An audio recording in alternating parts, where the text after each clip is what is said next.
At the edge of the sea, where the land seems to hesitate before it disappears into water, there is a village that lives by a different clock.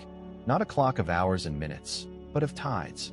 Twice a day, the ocean arrives like an old guest who knows the way through every lane, every doorway, every memory.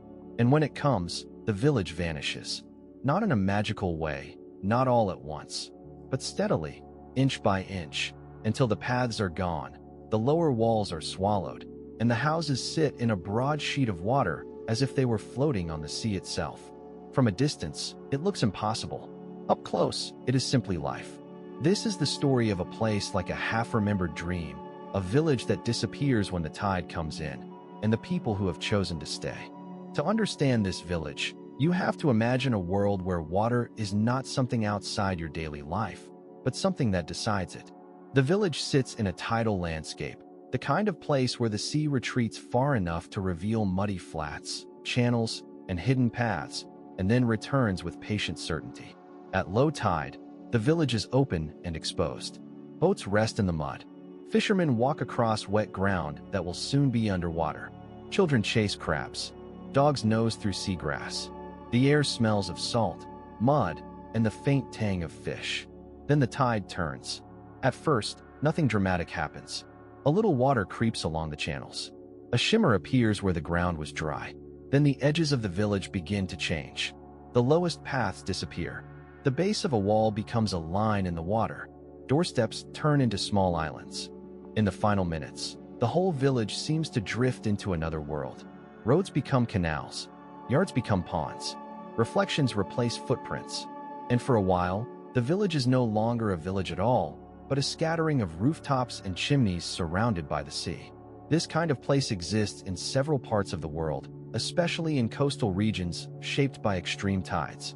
One of the most famous examples is the village of Saint-Michel in France, where a medieval island abbey rises above surrounding tidal flats, and the tide can cut it off from the mainland.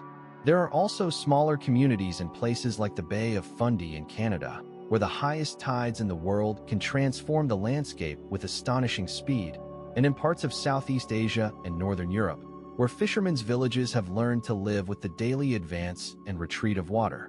But the village in our story could be any of them, because the real story is not just about geography. It is about adaptation. People often think of a village like this as fragile, as if it is one storm away from being erased. But the truth is more complex. These communities are not accidents. They are the product of generations of knowledge. The houses are built on slightly raised ground. The boats are moored in ways that account for shifting currents. The rhythms of work, sleep, and travel are all tied to tide tables that most outsiders never bother to learn. In this village, the sea is not a threat first and foremost. It is a partner, a resource, and a constant reminder of humility. For the fishermen, the tide is everything. A net set at the wrong hour may be wasted. A boat launched too late may miss the outgoing current that would have carried it safely to the fishing grounds. A return trip timed badly can turn difficult water into dangerous water. Every family knows someone who can look at the clouds, the wind, and the texture of the water and predict more accurately than any app when the tide will turn. There is an old saying in places like this: if you fight the sea, you lose. So the village learned long ago not to fight it, but to listen. That listening becomes visible in the architecture. In some tide-sensitive villages, homes are built on stilts or on elevated foundations. In others, the lower levels are designed to flood safely. Storage rooms are kept above the reach of high water. Paths are marked not by painted lines, which would be useless when submerged, but by memory, by landmarks, and by the shape of the land itself. In the wet season, people know which route stays passable the longest. In the dry stretch, children explore the places where the tide will soon return. And yet, no amount of preparation changes the feeling of it. Imagine standing in the center of a village and watching the sea arrive where it has no business being. The water does not crash in with violence. It simply appears, as if the horizon has decided to walk closer. A fishing net that was lying on dry ground is suddenly half covered. The legs of a bench vanish. A bicycle standing near a wall looks stranded on a small patch of land. The sound changes too. The ordinary noises of footsteps and voices soften, replaced by the slap of water against wood and the hush of movement across mud. For visitors, the transformation can feel eerie. For residents, it is ordinary in the way sunrise is ordinary. But ordinary does not mean unimportant. Every tide is a reminder that the village exists in negotiation with forces far larger than itself. The people who live there have stories about that negotiation. Older residents remember years when the tides seemed kinder, when the water came no higher than expected. They also remember the years when storms pushed the sea farther inland, flooding gardens and undercutting footpaths. A village like this keeps a living record in the bodies and habits of its people. Children are taught where not to play. Teenagers are taught how to secure boats quickly if the wind changes. Elders teach the timing of the moon, because the moon, of course, pulls the tides with invisible force. That connection between the moon and the village gives the whole place a kind of quiet drama. People elsewhere look up at the moon and see romance or distance. Here, the moon can mean the difference between a safe crossing and a disaster. It can decide when the flats will reveal shellfish, when the water will be deep enough for travel, when the incoming tide will begin to cover the road. In a village like this, even the economy moves with the sea. Fishing is obvious, but not the only livelihood. In some places, residents harvest clams, oysters, or seaweed from the tidal flats.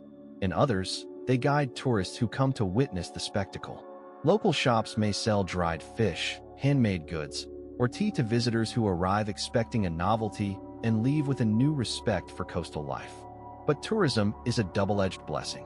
The same tide that charms visitors can make daily life harder, especially when crowds interfere with narrow roads or when outside attention turns a working village into a photograph. And that is part of the tension in places like this. They are real homes before they are attractions. People have laundry to hang, meals to cook, children to send to school, and repairs to make after the salt air has done its slow damage. The sea is beautiful, but beauty here is never separate from labor. One of the most striking facts about tidal villages is that they reveal how temporary human certainty can be. We like to believe roads are fixed, borders are stable, and buildings are permanent. But a place that disappears with the tide teaches a different lesson. It teaches that land itself is not always solid in the way we imagine. It can be borrowed time. The village is still there when the water rises, of course, but only in the loosest sense. The familiar shape of human life is interrupted, then restored, then interrupted again. And yet, no one calls that a tragedy every day. For many residents, it is simply the price and privilege of living close to the sea. They may complain about wet boots, flooded lanes, and delays, but they also inherit a world filled with birds, fish, shifting light, and a horizon that changes hourly. At dawn, the flats can glow silver. At sunset, the water can turn copper. After a storm, the air feels charged and clean in a way inland towns never quite experience. There is also a profound sense of community in such a place.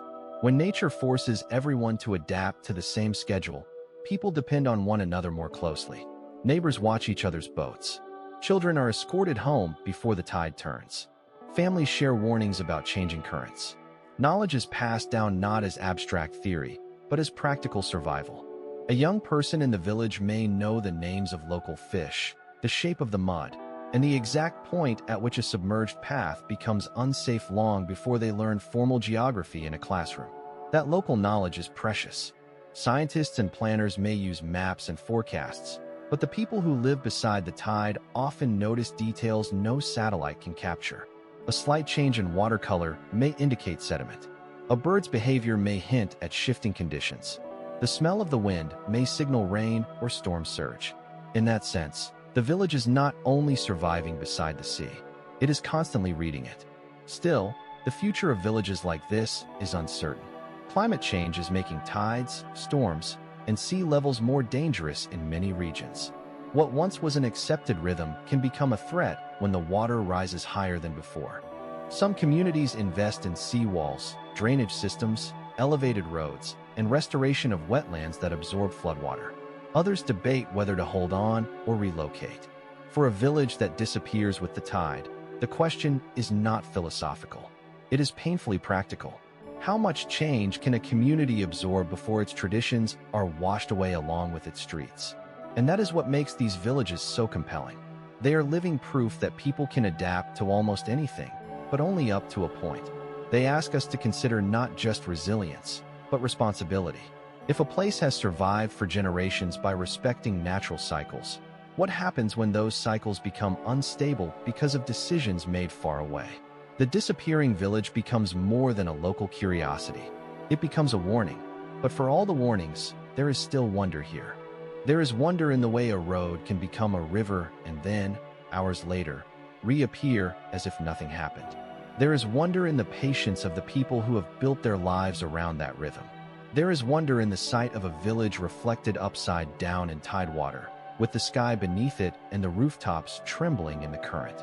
There is wonder, too, in the fact that people continue to call such a place home not because it is easy, but because it is theirs. If you visit a village that disappears when the tide comes in, you may arrive expecting a scenic stop. You may leave thinking about time differently. You may begin to notice that the world is full of places that change more quickly than we do, and that the best communities are often the ones that learn how to move with the change instead of denying it.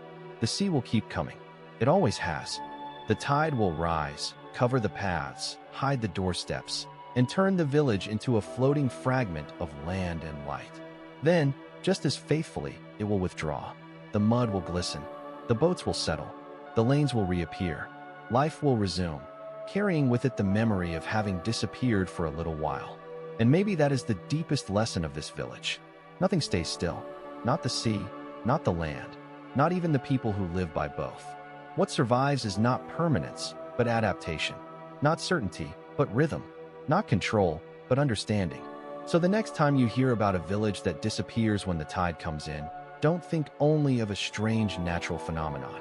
Think of the fishermen checking their nets. Think of the children learning the timing of the moon. Think of the homes built with foresight, the paths known by memory, and the quiet courage it takes to live where the sea can enter the front door.